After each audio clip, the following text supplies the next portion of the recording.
Hey guys, what is up? This is Matthew Davis Media. Welcome to my first After I Saw video of 2018. And of course, we start off with January. And yeah, we all know how January is gonna bring us some great classic films, if you know what I mean. Yeah. Well, January doesn't always have bad movies. Last year we got Split. In 2015, we got Paddington, which is getting a sequel, which is also supposed to be pretty good. But anyways, yeah. Anyways, let's get into it. So, Insidious: The Last Key. I was looking forward to this film. By the way, sorry, my throat's a little sore. But anyway, where do I begin? I am a fan of the series. Okay, the first movie is one of my favorite horror films of all time, and I enjoy the second film, and I enjoy the third film. I thought those two were pretty underrated sequels, in my opinion. And then when the fourth film came around, I was like, yeah. But what shocked me the most was it's coming out in January. That's not really a good sign, at least with horror films. Like last year, we got The Bye Bye Man, which was crappy as hell. And so yeah, Insidious: The Last Key is the sequel to the prequel Insidious Chapter 3. So this is another prequel film, and of course the main character is Lin Shaye as Elise, and she has a past with her brother, and her family, and she is known to be psychic, and she saw this creature when she was a kid, and growing up she goes back to where she lived, and she finds what happened to the demon and stuff like that, and she runs into her brother like at a restaurant, and of course creepy stuff happens. You got two teenage girls in this movie who also get creeped out by this new monster called, I think his name was Keyface or something like that. And how did this movie came out? And yeah, this is the weakest in the series, but it wasn't that bad actually. For a January film, this was a fine film. This movie was not awful, guys. Surprisingly, it wasn't. It's not a great movie either. Okay, if you're a fan of the series like me, you are probably going to enjoy this movie more than other people who don't like the series.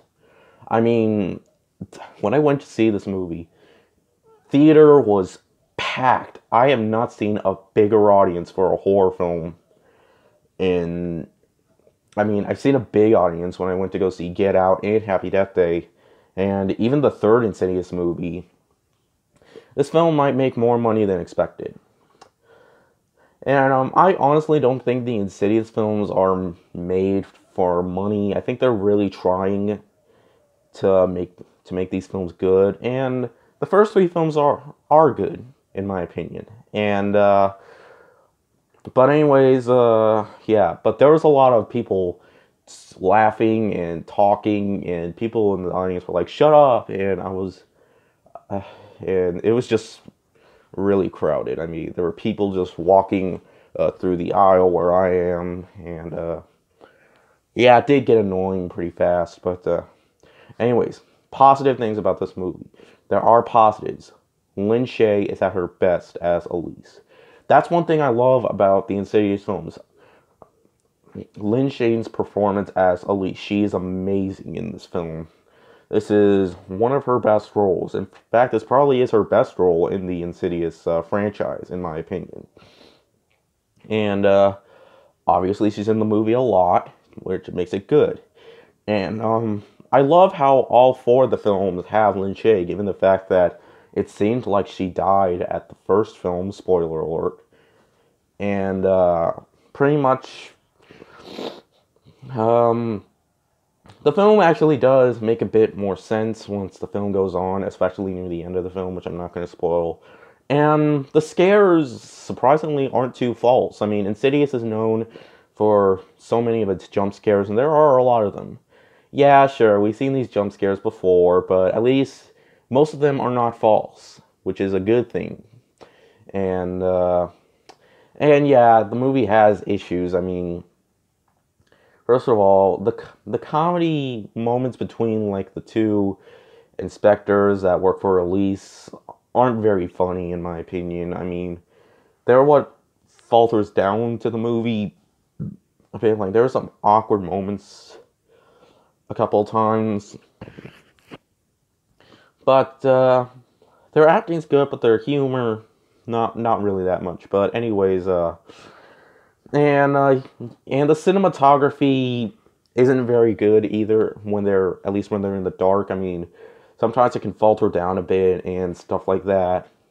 And sometimes the editing cuts, like there's this one edit cut that actually no, forget that I said that. But anyways, overall, Insidious: The Last Key. It's my least favorite in the series, but it wasn't a bad film. It wasn't a great film. It isn't one of the worst January films ever. This was a fine installment to the series. And I wouldn't say that I would watch it again, and but I'd say this is a one-time watch, and all in all, I enjoyed most parts of it, but they might be going a little too overboard with these films. All right, but I'm gonna give Insidious: The Last Key a 3.5 out of 5. So yeah, like I said, it's not an awful movie. It was disappointing, but I kind of expected it to be disappointing.